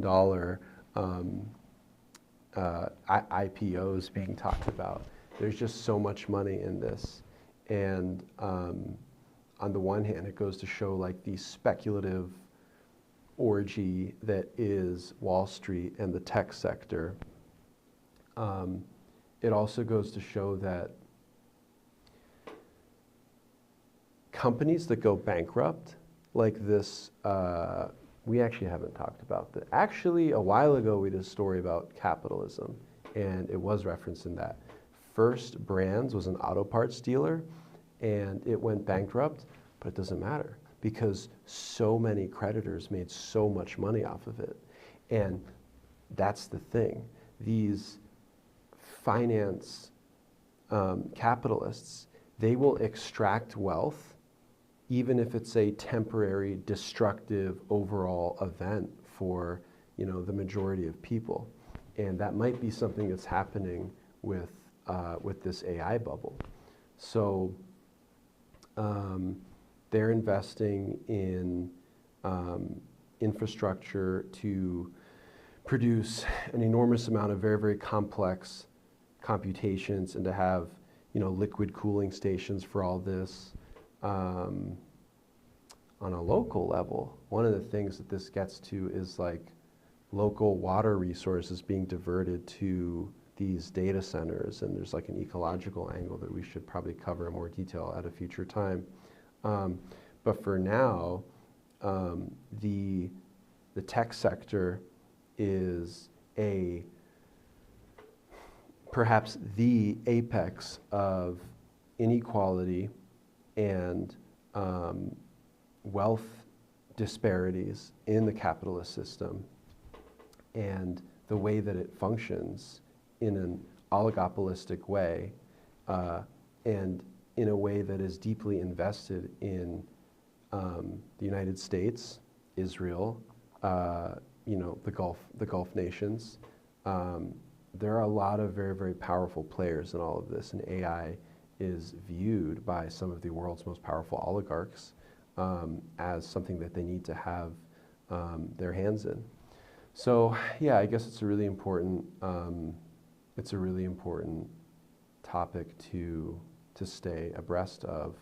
Well, there's a part of me that just like, I don't really want to hear about AI. I just think it's stupid. I think it's like kind of played out. I kind of like just shut my brain out when you hear people talk about it. Mm-hmm. But it is still part of our economy, so we need to be aware of it, I guess. Yeah. And going back to that graphic, I mean, I've seen Habsburg family trees less incestuous than that.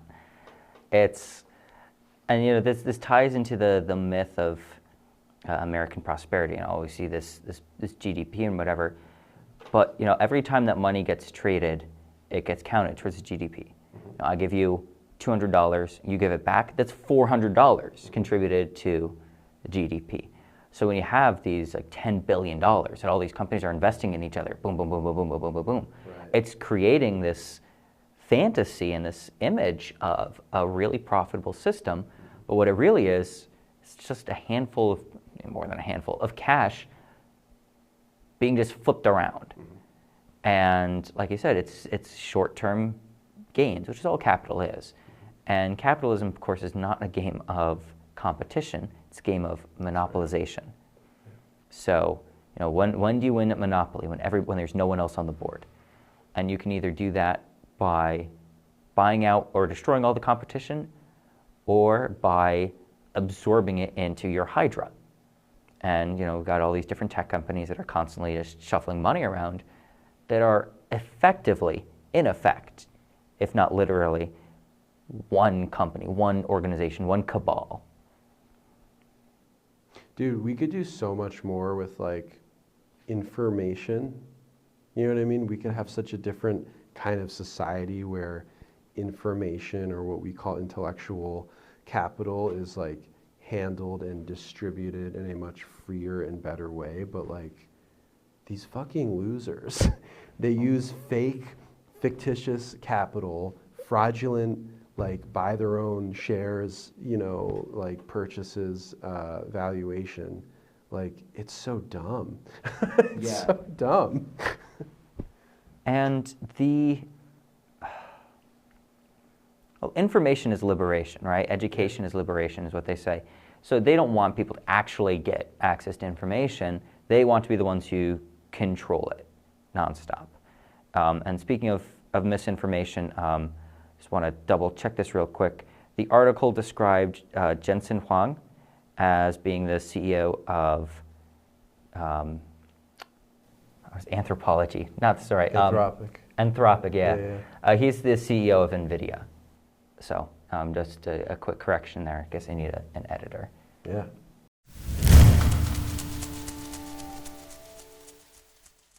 Anthropic plans an IPO as early as 2026, December 3rd, 2025, via The Hindu. Anthropic, the artificial intelligence startup backed by Alphabet's Google and Amazon.com, has hired the law firm Wilson Sonsini to prepare for an initial public offering that could take place as early as 2026, Financial Times reported on Tuesday. An IPO would give the company a more efficient way to raise capital and provide leverage for bigger acquisitions through public stock. The move comes as AI adoption gains pace, driven by higher enterprise tech spending and growing investor appetite. Cloud maker Anthropic could be prepared to list in 2026, according to the report. The AI startup has also discussed with major investment banks about potential IPO, the newspaper said, citing people with knowledge of the discussions. The FT report said, however, that the talks are in early stages and informal, indicating the company is still far from selecting its IPO underwriters. It's fairly standard practice for companies operating at our scale and revenue level to effectively operate as if they are a publicly traded companies, an Anthropic spokesperson told FT. We haven't made any decisions about whether or when or even whether to go, and don't have any news to share at this. Anthropic is negotiating a private funding round that could give the AI startup a valuation of exceeding $300 billion, the report said. Microsoft-backed OpenAI is preparing for what could rank among the largest initial public offerings ever, with a potential valuation of up to $1 trillion.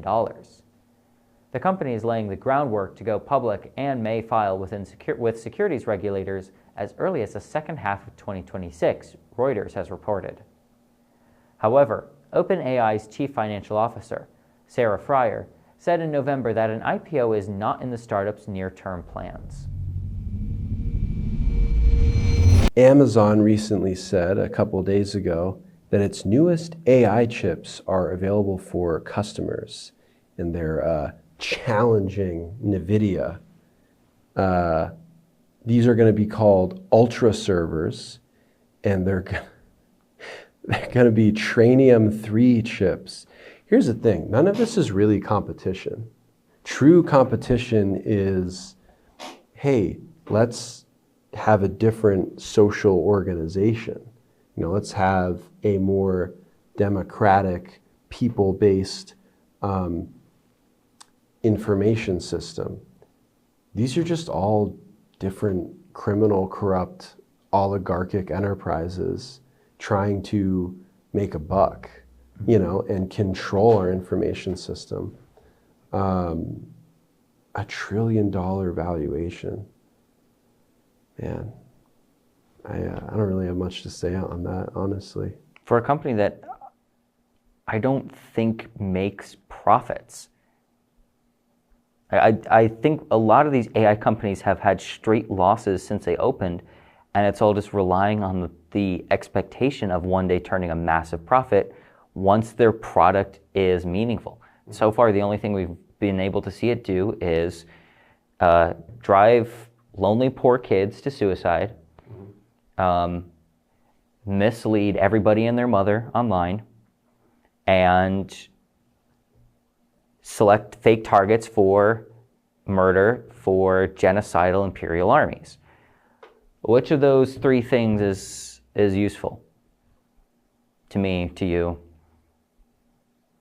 I don't know. Yeah. It gets down to the social order that creates the technology and the social order that is envisioned by the owners of the technology. Again, this technology arguably could be used in a democratic way if it was distributed democratically and conceived of in a creative and democratic way, but it's not currently. Yeah, and we could go on and on and on complaining about the present applications of AI too. And I really don't think any of this stuff is valuable for multiple billions of dollars, let alone $1 trillion. So many more things that are more functional, more useful, more desirable than that. Like a road. Yeah. Like roads. A railroad. Yeah. Yeah, imagine if we spent that money on building trains. Yeah. But rather than just the world's most annoying guessing machine. But that's like you said, it's a lot of stuff that I would much rather just ignore, but you can't afford to when we're talking about trillions of dollars and billions and trillions of dollars in the economy. It's all capitalist waste, and just trying to cheat everyone else out of any sense that they have. Thanks for joining us for this week's episode of The People's Report. Don't forget to subscribe at solidaritytelevision.org. Organizing the working classes of the world in solidarity forever.